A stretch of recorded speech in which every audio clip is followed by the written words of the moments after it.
Time to talk tech, thanks to our partners Noel Leeming.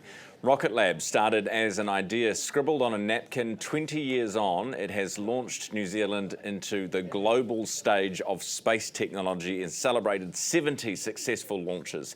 Over the last month, however, its share price has tanked, taken a bit of a nosedive. Here to talk to us through the journey is Peter Griffin, Business of Tech podcast host. Peter, good morning. Good to see you, Peter. I've got your book here, which I'm very excited. I'm very excited about. It looks beautiful. I haven't read it yet, but it looks beautiful. So I'm excited to get into that. But let's talk first of all about Rocket Lab. What are the highlights over these years? Well, look, I think it really is a company that epitomizes Kiwi innovation. It really comes down to three things for the success of Rocket Lab: that self-taught journey that Sir Peter Beck went on. He didn't have an aerospace degree.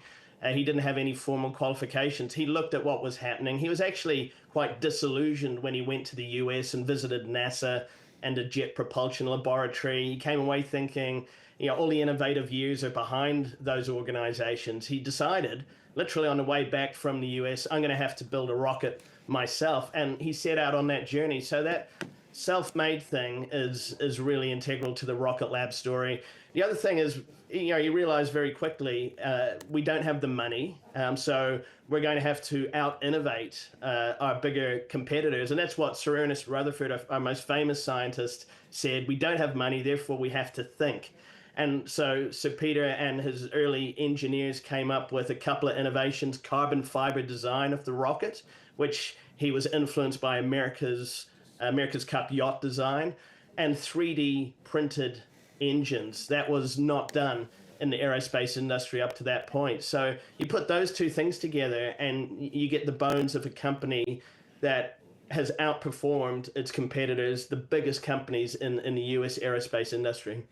Peter, how much of this industry is about defence? Increasingly a large proportion of it. It started out in the early days putting satellites into orbit for commercial companies, but even from 2009, when Sir Peter put Aotearoa, that first suborbital rocket, into space from Grand Mercury Island, that was sort of backed by small grants from the US defense industry. And as jump forward 20 years, you've got President Trump is very keen on this Golden Dome idea, having a missile defense system that spans the entire US continent.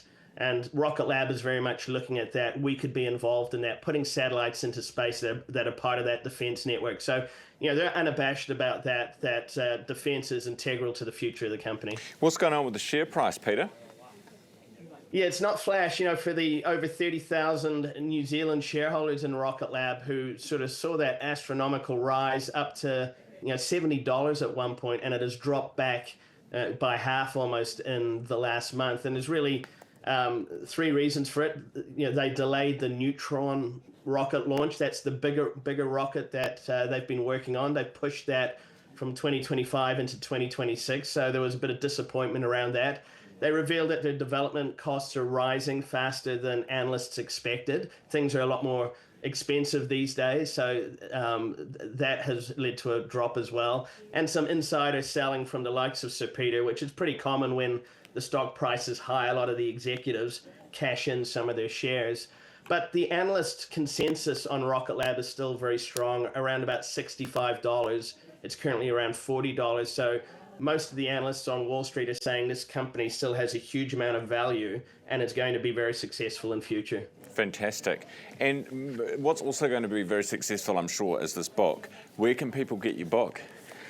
Oh, it's in all bookstores. It's in Unity. It's in Whitcoulls. It's online from Mighty Ape, and that 300 pages, the biggest collection of photos from the Rocket Lab archive, and actually probably the biggest collection of interviews with Rocket Lab engineers, designers, and executives. So it was a real honour to be able to do that, because I do think it epitomises what is going to make New Zealand great again, which is building more companies like this based on science and technology and going global from day one. Very cool, Peter, and a great Christmas gift for anyone looking for something for mum or dad or for one of the kids. Maybe the next Peter Beck. Peter Griffin, appreciate your time. Thank you. Business of Tech podcast host, thanks to our partners Noel Leeming this morning.